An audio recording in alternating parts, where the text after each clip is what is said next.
Dans cette vidéo, je vais te parler du trouble du spectre de l'autisme parce qu'il y en a marre. Ce matin, je me suis réveillé et comme d'habitude, je regarde quelques vidéos comme ça et je tombe sur un reportage sur YouTube sur une femme de, je crois, 56 ans qui a priori a un trouble du spectre de l'autisme.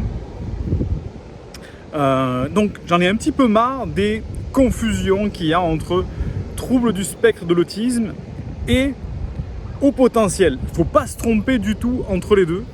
Le problème, c'est que c'est très similaire. Donc, hop, on va faire une petite mise au point. Hop, voilà, comme ça tu verras bien la plage. Le trouble du spectre de l'autisme, les troubles du spectre de l'autisme et le haut potentiel ont beaucoup de similitudes comportementales.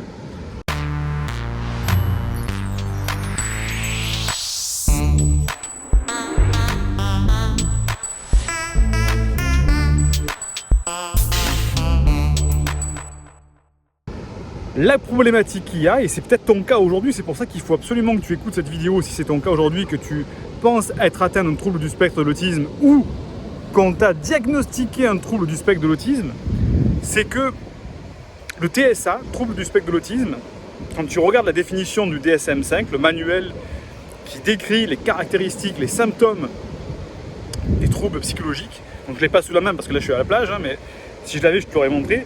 La définition des troubles du spectre de l'autisme, elle est tellement large que presque tout le monde peut s'y reconnaître. Alors j'exagère un petit peu, bien sûr, mais beaucoup de personnes qui ont un profil singulier comme les hauts potentiels peuvent se retrouver dans ce profil du trouble du spectre de l'autisme.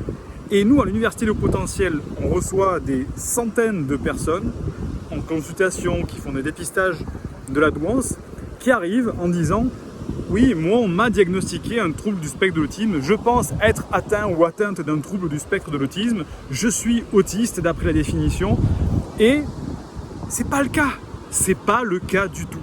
Donc attention avec ce TSA et le haut potentiel, il y a beaucoup de similitudes, sauf que d'un côté, on explique que c'est génétique et qu'il n'y a rien d'autre à faire. Voilà, c'est le trouble du spectre de l'autisme, c'est comme ça. Et donc les gens s'enferment en plus dans ce comportement du trouble du spectre de l'autisme. Il faut savoir qu'en psychologie, à partir du moment où on te met une étiquette dessus, on a fait des études scientifiques, à partir du moment où on te met une étiquette, tu vas te comporter de cette manière avec le comportement d'étiquette. Si par exemple demain, un psychologue, c'est le phénomène de la blouse blanche, te dit « Tiens, toi, tu as un comportement addictif, c'est comme ça, le test le prouve, tu as un comportement qui va t'amener à des addictions. » Et bien la personne, même si elle est saine, qu'elle n'aurait jamais eu d'addiction de sa vie, elle va avoir tendance à avoir des addictions à la cigarette, etc. Parce qu'on lui a dit qu'elle était addictive, elle avait un comportement qui allait la pousser vers des addictions, et donc ça va lui faciliter ce problème d'addiction. Donc, quand on enferme quelqu'un dans une étiquette, la personne inconsciemment commence à se comporter avec cette description d'étiquette. Donc quand quelqu'un au profil singulier qui peut être au potentiel intellectuel ou émotionnel, on lui diagnostique un TSA, un trouble du spectre de l'autisme, il va se dire « Ah ben je suis autiste » et il va commencer à s'enfermer dans ce comportement en disant « Oui, ben, c'est normal que je ne communique pas avec les gens, que j'ai des difficultés à communiquer. » Oui, mais c'est normal que j'ai des intérêts restreints puisque je suis passionné de ça et ça. Oui, c'est normal. Et il va s'enfermer dans son comportement, un comportement handicapant, alors que ce n'est pas le cas du tout. Je ne dis pas que le trouble du spectre de l'autisme, il n'y en a pas. Il y a des personnes qui ont des troubles du spectre de l'autisme, mais il faut avoir une sacrée expérience pour différencier un trouble du spectre de l'autisme d'un haut potentiel intellectuel ou émotionnel. Et, encore une fois, ce n'est pas du tout la même chose. Un haut potentiel, j'ai failli me faire attaquer par des petits chiens très féroces, attention là. Encore une fois, ils sont trop drôles, ils sont minuscules. Encore une fois, un haut potentiel va avoir des problèmes au niveau social, la communication, mais c'est un problème qui se résout avec des thérapies comportementales cognitives. Tandis qu'un autiste, quelqu'un qui a un trouble du spectre d'autisme, il va avoir un fonctionnement de son cerveau qui est quasiment presque impossible à changer, dans lequel il va avoir du mal à comprendre, à déceler, à décrypter les émotions chez les autres et lui-même ne sait pas comment se comporter pour montrer ses émotions. Tandis que le haut potentiel, c'est le contraire. Lui, il les ressent bien plus fort, les émotions. Et parfois, il va aller jusqu'à une déconnexion émotionnelle, ce haut potentiel, pour se protéger de ses propres émotions. Et quand on se fait diagnostiquer, on se dit « Ah oui, mais en fait, il ne ressent pas les émotions, etc. » Donc, trouble du spectre de l'autisme. Bon, je fais des raccourcis un petit peu, mais tu comprends ce que je veux dire.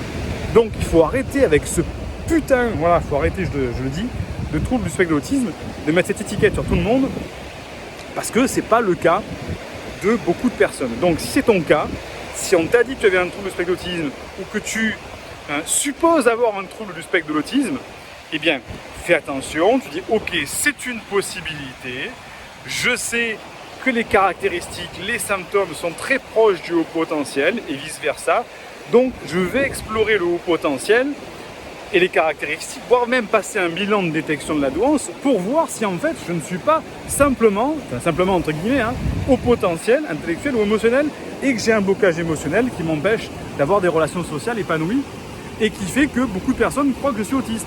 Parce qu'en France, il y a tout un tas, en France, alors je ne parle pas en francophonie, mais en France, on a dans chaque région des centres de dépistage de l'autisme qui sont là pour dépister.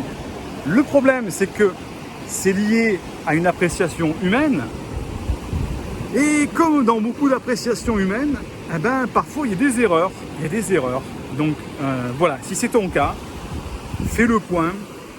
Regarde toutes les vidéos que j'ai créées sur la chaîne YouTube par rapport à l'autisme et au potentiel. Et si vraiment tu te trouves dans le doute en disant mais j'arrive pas à voir clair, je sais pas, je suis entre les deux, peut-être que je suis au potentiel, peut-être que j'ai un trouble du spectre de l'autisme, à ce moment-là, consulte une personne compétente, un expert ou une experte.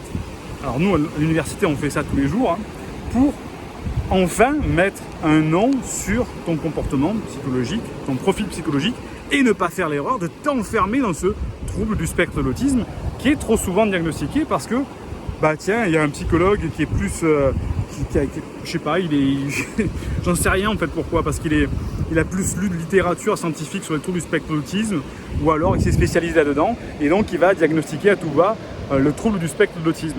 Alors c'est vrai que c'est compliqué, même nous à l'université de haut potentiel, quand je fais des consultations, quand on fait des bilans, c'est pas évident de s'extraire justement des œillères qu'on se met quand on devient un expert. Parce qu'effectivement, et c'est mon cas, je le sais, quand je me balade dans la rue, tu vois, à la plage, je vois des hauts potentiels de partout par rapport au comportement de certaines personnes. Et c'est là où justement il faut se dire, aïe, attention, paradoxe de l'expert, je suis en train de faire une analyse sauvage, il ou elle est peut-être au potentiel, mais il faut quand même aller plus loin parce que je sais qu'on peut émettre des erreurs quand on fait une analyse un petit peu trop rapide, parce qu'on est un expert de la douance, on dit ah ben tiens, lui par rapport à son comportement, je suis sûr qu'il est au potentiel.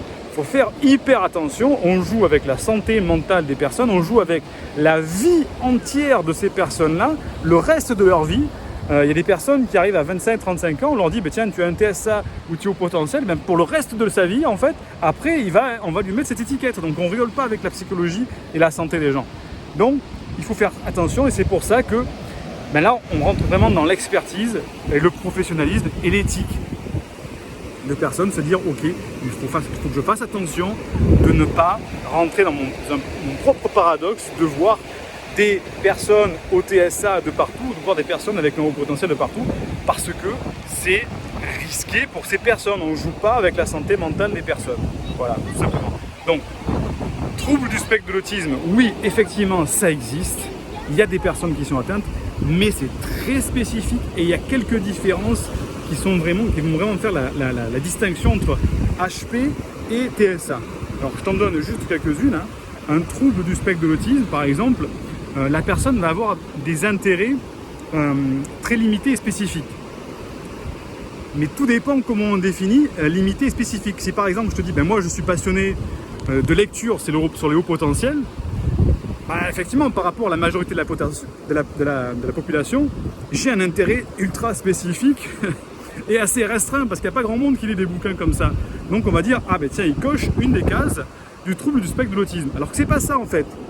Un trouble du spectre de l'autisme, c'est une personne qui va par exemple s'intéresser aux livres sur les hauts potentiels, mais qui ont entre 18 et 19 ans, des femmes de la région nord-est de la France, dans une ville spécifique, et qui sont, voilà, enfin tu vois, c'est là ça le truc ultra spécifique.